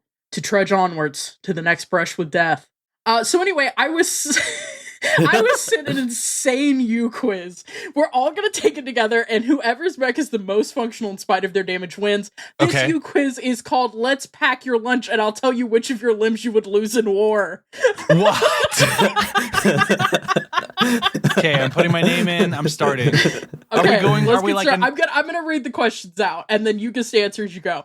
Okay. And I'm going to describe them because a lot of these are visual. So, Images, yeah. Question 1, choose a lunch bag. Our options are Spider-Man lunchbox, kind of a cute purse-looking lunchbox in blue and plaid check. Yeah, like a gingham. A kind of cutesy strawberry patterned lunchbox, a kind of functional but still cute Miffy triangular lunchbox, an extremely utilitarian square black lunchbox that I literally own. I own this thing. It's from Target. I was gonna say! Is that the one made by women? I think I have one from the same company. I don't know, but it is so utilitarian. I scrolled down, I'm like, oh, I would pick that one. And I looked at it closer and I went, oh, I have that one. And then the other one is a striped one with like these little baubles on the pink and zips. white stripes, yeah. Every one of these questions has a final option that just says all of these options are ugly or all of these options suck. That is always available to you. All right, has everyone made their lunchbox selection? I'm still thinking. Absolutely. Okay. It's got to be the blue one, the blue and white one, because it has a bow. And it's really Decide cute. how much of a dyke you are. Here's what I'm doing. I'm doing all these options are ugly because I hate lunch and I hate lunch boxes. This is going to be a very interesting quiz for Brian. I don't hate lunch. I don't hate lunch, the food. I hate the act of putting a bunch of food it's never going to work. It's never going to keep that well. It never works out. It never does. Ever, I have already clipped you saying I hate lunch, so Coolsville sucks. Lunch hater. What if you took all the individual elements of your lunch into small plastic containers and then reassembled them at the office? This next question is my shit. I love these. Yeah. Okay. All right, question 2. Choose your lunchbox container. So these are like You mean a bento-style bento? containers. Yeah, they're bentos. The first one is a triple stack light pink one with some utensils. The second one is a red colored one, pretty basic, square shape. Yep. Third one is your classic bent-go, movable partition, gray, rounded rectangle. The fourth one looks more like something you'd find at Daiso. It's also a gray, rounded rectangle, but it does have a gingham print on top. The fifth one is another gray, rounded rectangle, but it does have a top compartment to store your cutlery with like a little clip-in, which is nice. And then the last one is a metal one, which I really like. It's kind of a light pink with a divider. And then, of course, as always, I do not like it option is available. Have we chosen our lunch box? Yeah, I'm going with the third gray rectangle, the one that has the movable partition. I find customization very utilitarian in my Mech lunchbox. I'm with the metal one because I don't like the light pink, but I imagine that they sell other colors, and I like a metal box. No, you have to have that one. That's how this works. Oh, that's true. Okay, then I'm gonna pick the gray rectangle that has the forks and stuff on top. Alice, what are you going with? Alice Lore, I went through a very intense part of my life where I was making bentos regularly because I wanted to be that bitch on Instagram. And my thought is that most of these suck for actually making a bento, and anything that includes like hey, you can store the utensils in it. Those just, nobody likes doing that. Nobody enjoys that. My answer is going to be probably number 2. That seems like the best one for my lifestyle. Which is just the 4 different squares. All right. Question 3. You get to pick what goes in your bento. Coming in strong with option 1 being a quesadilla. So we have it. A quesadilla, a salad, a sandwich, noodles. The picture is just some ramen. Sushi, pizza. All of these are gross, or McDonald's chicken nuggets. And I'm deciding it has to be McDonald's You chicken motherfuckers nuggets. on the internet out there, have some goddamn self-respect and at least try to use non-AI generated goddamn images. That's all I'm going to say. Oh no, is that the sushi? The pizza's absolutely Hearts. AI generated. Oh, the pizza. Oh, yeah, that's annoying. See, I liked this as a window into the mind of Gen Z, but unfortunately the mind of Gen Z is evil, apparently, so... Have some goddamn discipline. Goddamn discipline. Are you putting a quesadilla in your bento? None of these would be good in a bento container, by the way, except for sushi. Sushi. I think the salad would work if you had a separate dressing cup. Yeah. I'm gonna do salad. I'm gonna fold my quesadilla origami style. You know my bitch ass will eat a sandwich every day of the week. I'm that white, so I I'm choosing love a sandwich. That was my other option. Yeah. Alice, every day of the week. Pause. I have a very important question. Actually, you know what? I'm gonna broaden this out because I think Brian also has some insight. To my co-hosts, does a Taco Bell box, like a Lux Discovery box, count as a bento? Yes. Yes. We Yes, excellent. I've had this discussion with my harem multiple times that it's a bento. Total fucking non sequitur. Kyle was watching Demolition Man last night. Hell Did you yeah. know that in the film Demolition Man, starring Wesley Snipes and Sylvester Stallone, they have a classy dinner at Taco Bell because it's the future and everything sucks? No, it's the only restaurant that exists because it won the fast food wars. Yeah, it won the restaurant death Olympics. And they get these little fucking purees on tortilla favorite part of Demolition Man. Love that movie. That notes. movie fucking rules. Okay, first of all, obsessed, because as we know, the only two like places that sell food that have mechs that we know of are 7-Eleven and Taco Bell. So they're the only real contenders in the fast food wars. Second of all, corporate wars are a major part of cyberpunk, so I like to think of the Militech Chimera having a Taco Bell wrap for the corporate war, like the vinyl. All right. Question 4 of our important quiz. I can't emphasize enough. Sorry. In the background of this quiz is just like a photo from World War II. You did this to me. I just That's had World the War I. chilling image of Gendo at the Seile meeting, and then Fuyutsuki like shuffles in with Taco Bell, and he puts Taco Bell in front of the sound only panels first.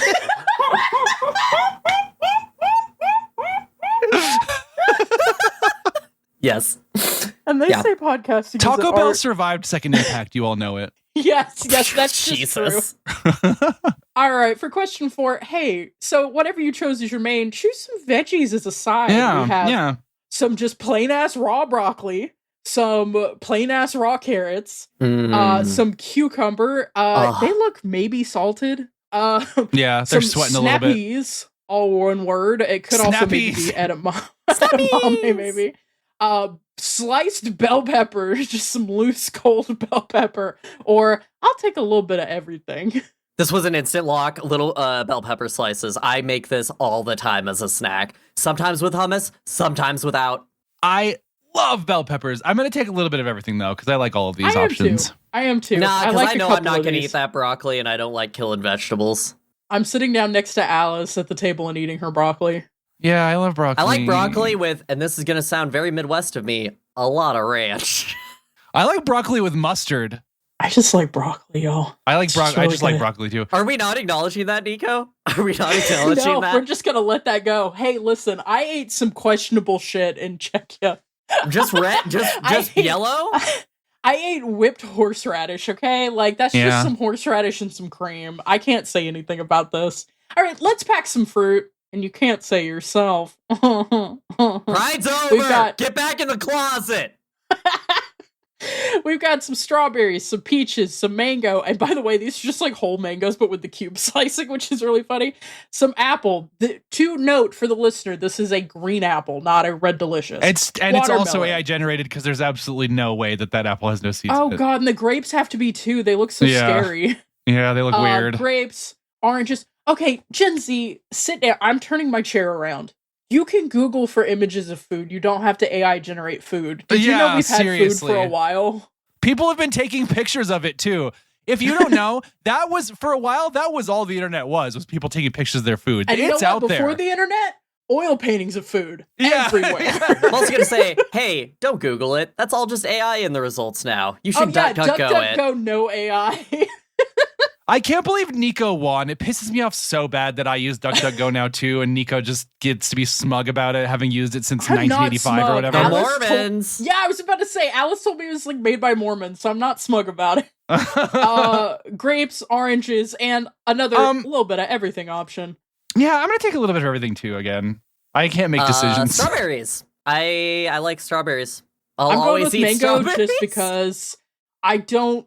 If those are from like a farm stand, the strawberries are probably good, but most supermarket strawberries are kind of sour. So Yeah, I agree, that's my only actually. hesitation on I'm the gonna strawberries. actually switch It's a mine good to fruit. watermelon because I don't want a little bit of everything because I don't like mango. So I'm gonna switch to watermelon. Okay, Interesting. That's fair. I'm That's sitting, like one of I'm my sitting down next to favorites. Brian and eating your mango. It's too sweet. You guys know I water down my orange juice. I can't. I'm old. I can't handle that's anything. so true. All right.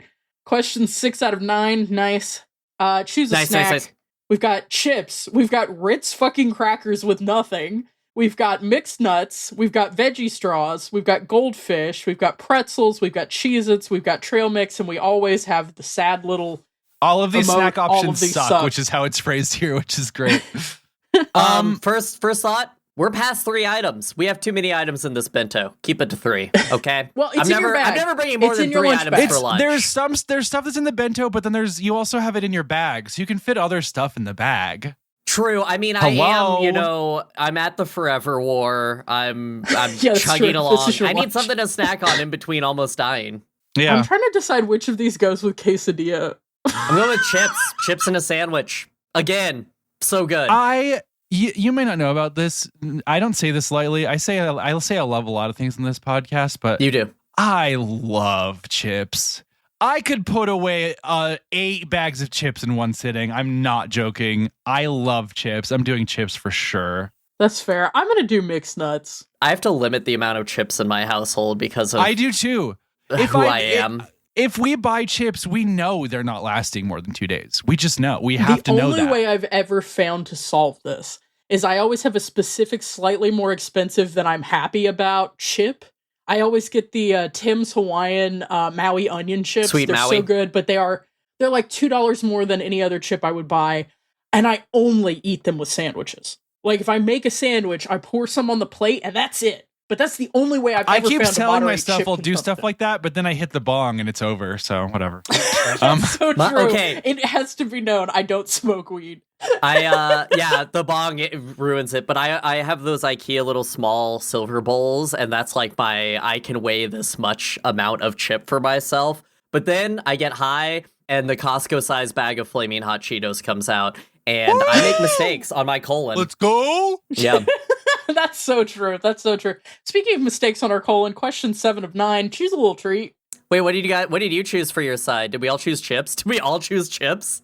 No, Oh, no, I Nico chose chose mixed mixed nuts.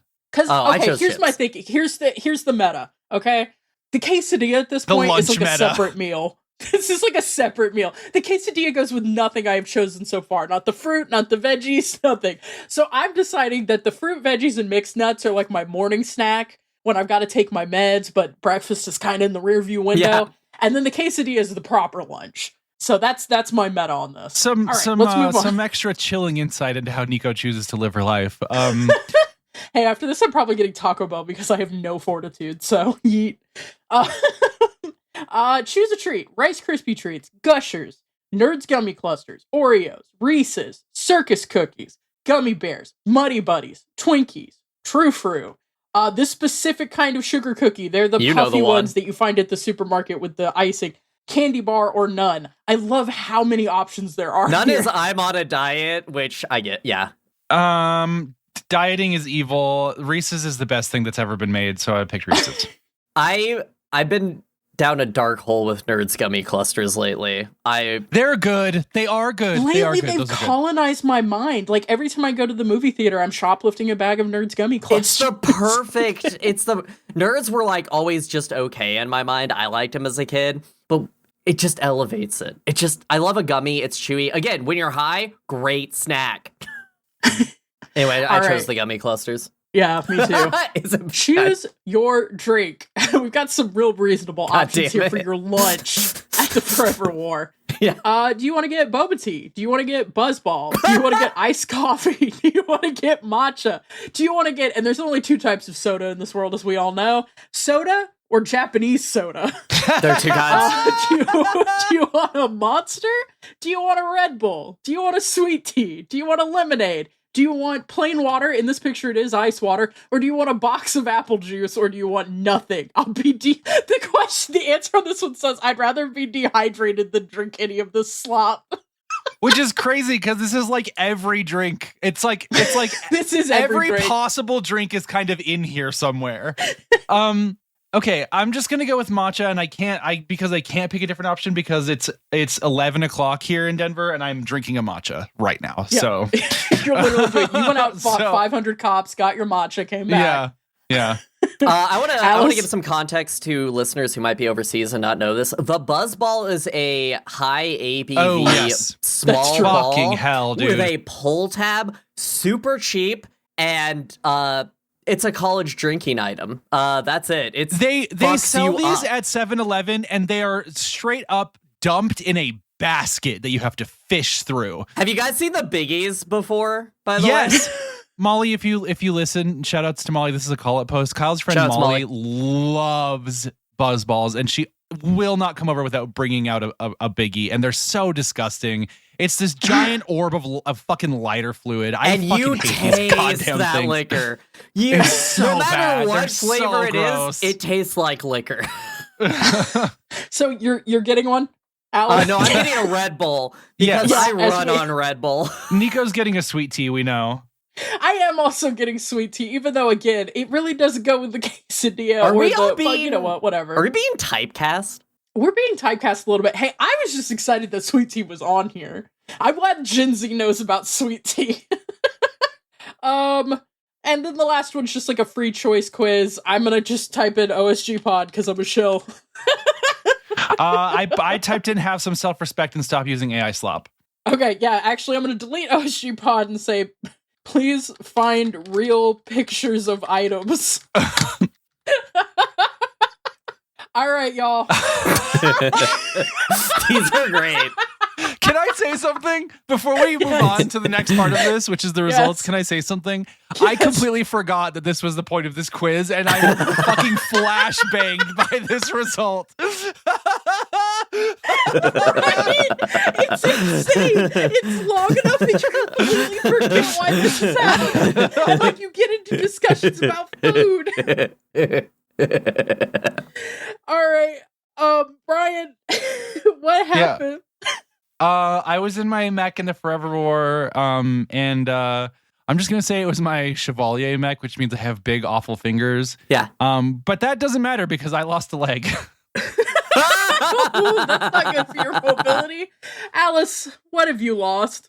My Chevalier mech, much different in the Forever War in that I have lost all fingers off of my mech. It just says all fingers. A common World War I injury when they lost all their fingers. Well, they were experimenting with new types of grenade, so I guess I Imagine I have to pilot with only my feet. I would need some kind of special control mechanism. We're fucked. She can do that. I can't believe you just fucking said that. When you said they were experimenting with new types of, I thought you were about to say chemical weapons, and I was trying to imagine a chemical weapons that just makes all your fingers fall. If we get a $50 donation on Ko-Fi, I'll do a Steel Battalion mech with only my feet. No, don't do that. No one give us money. We know someone with a Steel Battalion controller. We could make this happen. Y'all, I have bad news. I do think I've What firmly happened lost in the this war? one because I lost both feet. So Brian can still hop. I'm saying Brian is more dangerous than I am. I'm on the ground. The quiz offered me a peg leg, so I'm gonna be like Quincy's grand share out here. Yes. Actually, so I win in a way.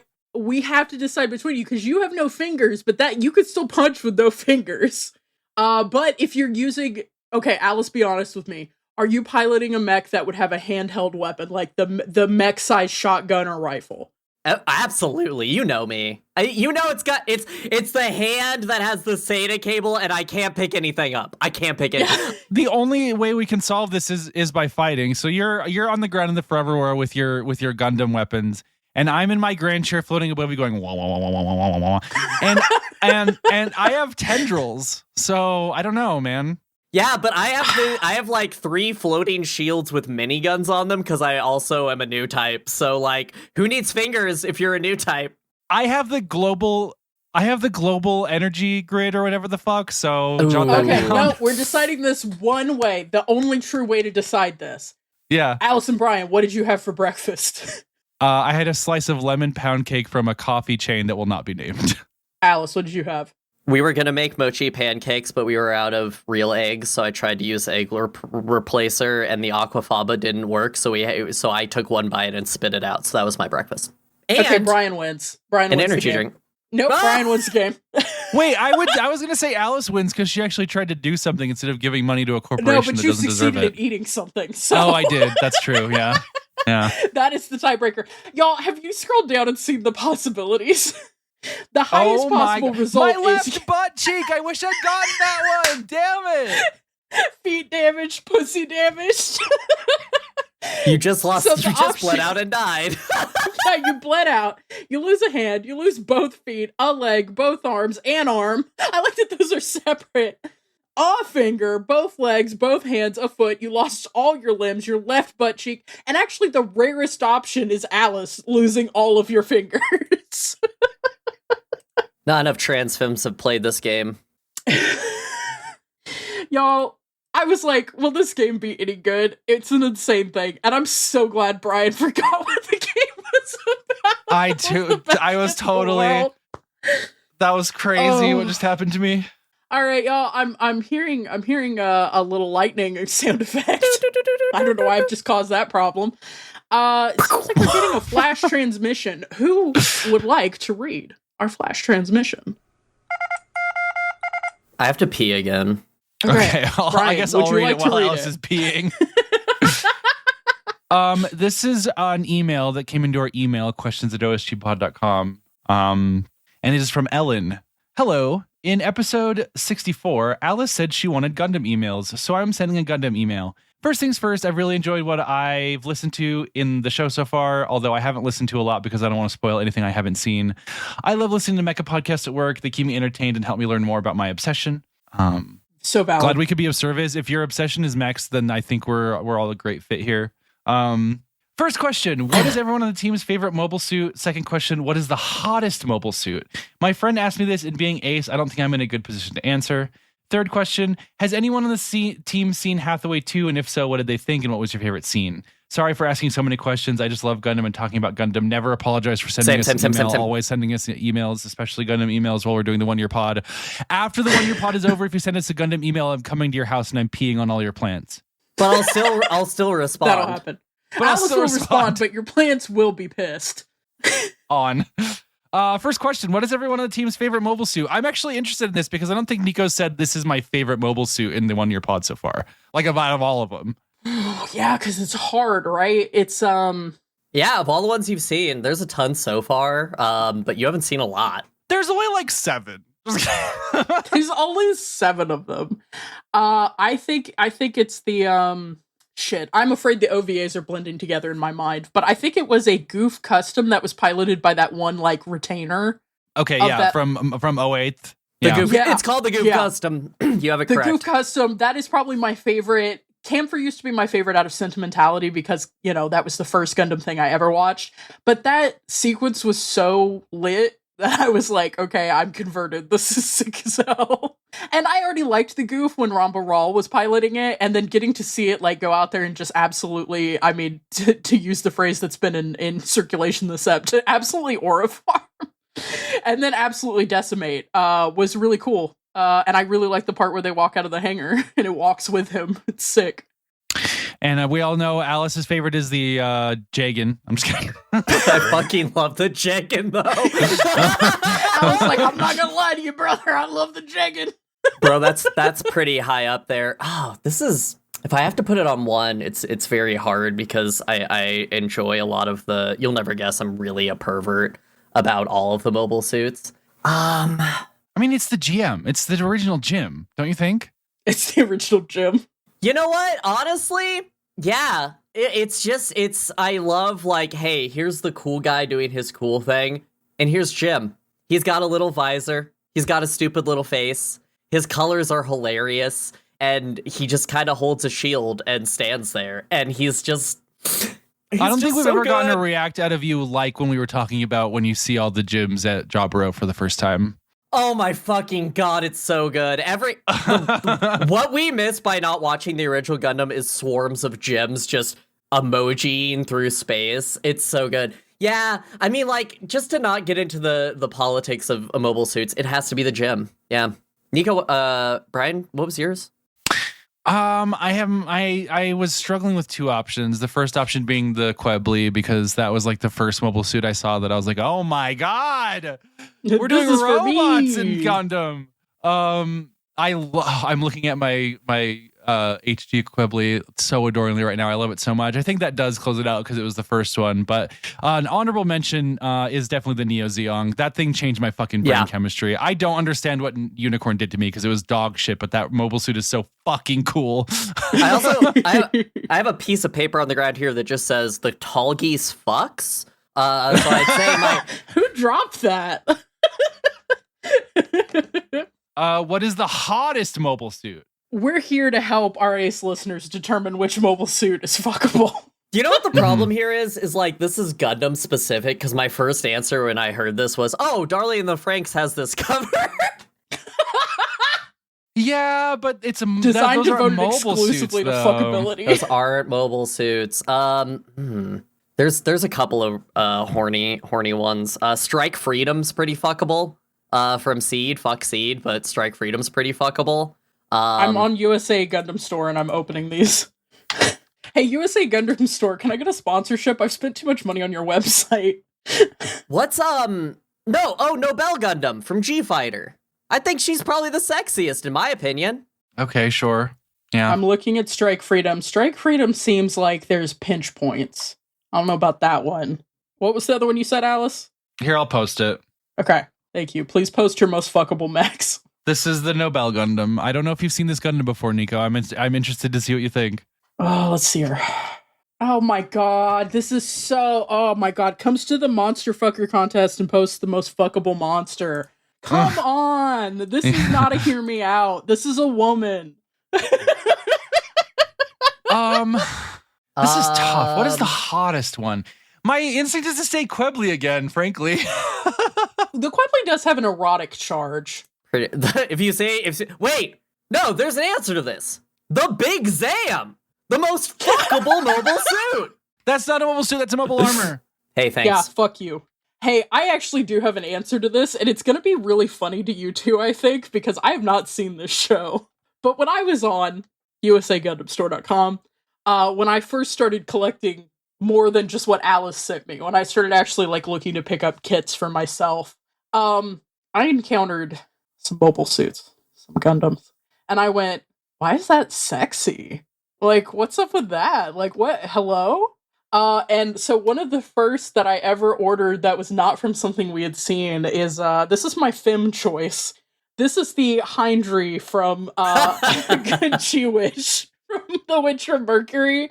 I am obsessed with its little shield. I'm obsessed with its big toothpick. I'm obsessed with its second little shield. I'm obsessed with its little freaky feet. It's got all these organic shapes to it. It even has the camphor horn mounted on the back. I'm kind of obsessed with this thing. But I did say this was my Fem choice. I'm sending both my Fem and my Butch choices. The Butch choice... The two genders. ...is the Zwart Heavy from Jewish.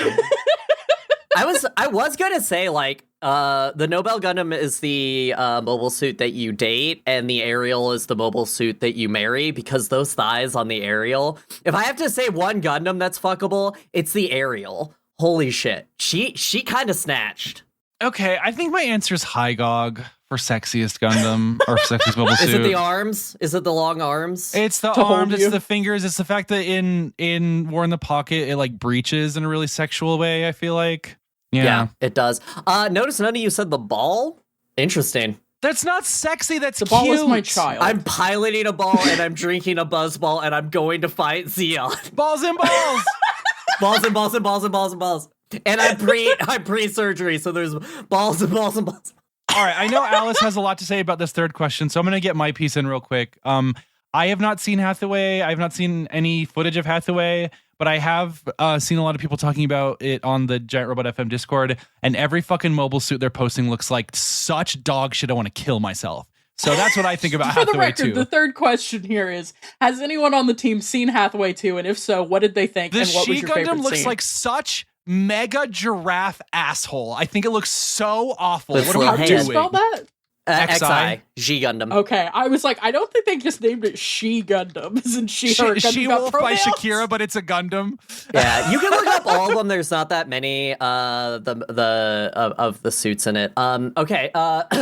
Did you guys see Hathaway 1? What the fuck? It looks awful. It's a Greeble This thing has Dorito. a poncho.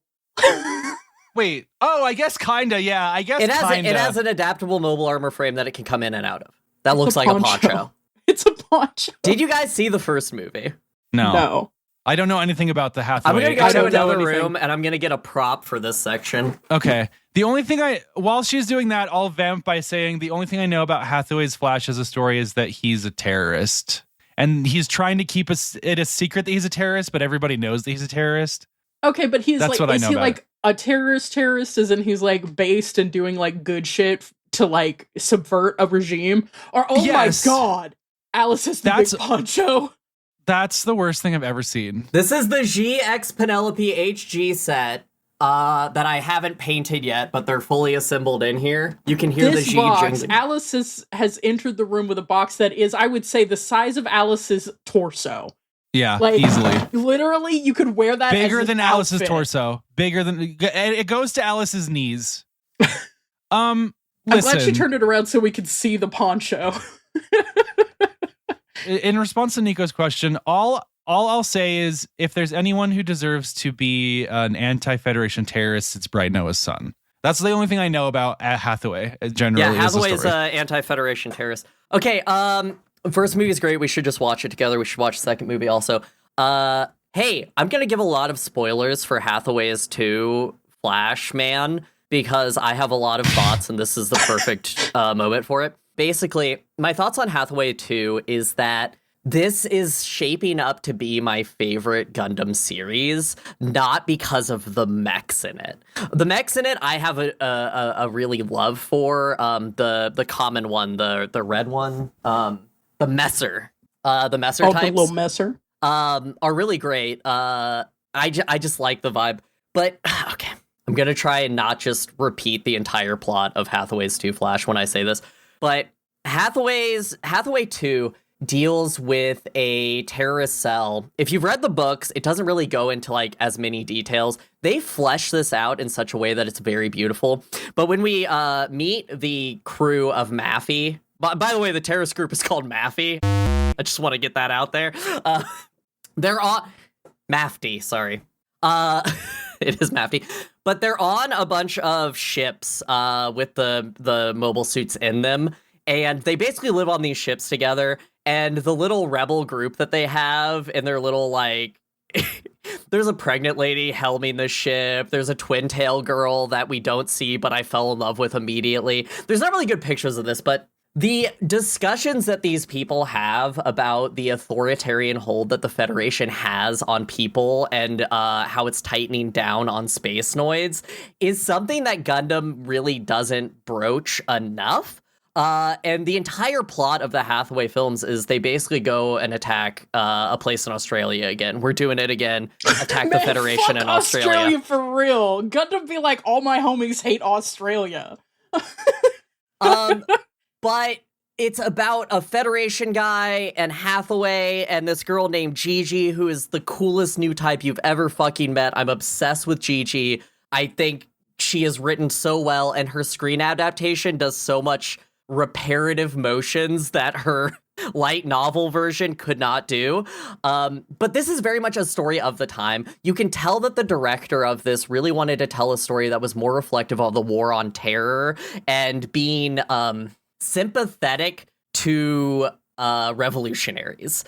There's a very good tone in this that is like not unabashedly saying the Federation has manhunters, and we need to explore what that means.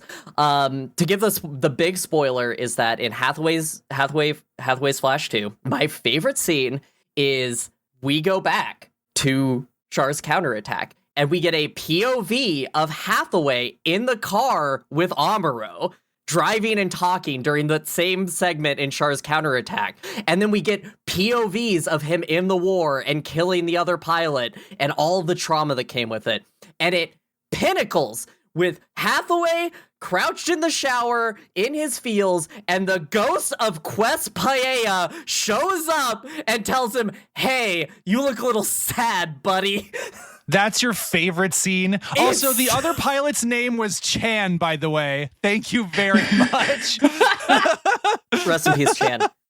This is my favorite scene. My favorite scene is there's a part where the Mafty revolutionaries are just in the ready room, which is just the dining room of this freighter ship, and they're talking about the plan, and they're just casually like, "Hey, we could not be terrorists and do anything, but also all of us are 20 years old, have only been in a world where the Federation was a piece of shit after the Xeon War, and we're kind of pissed about it."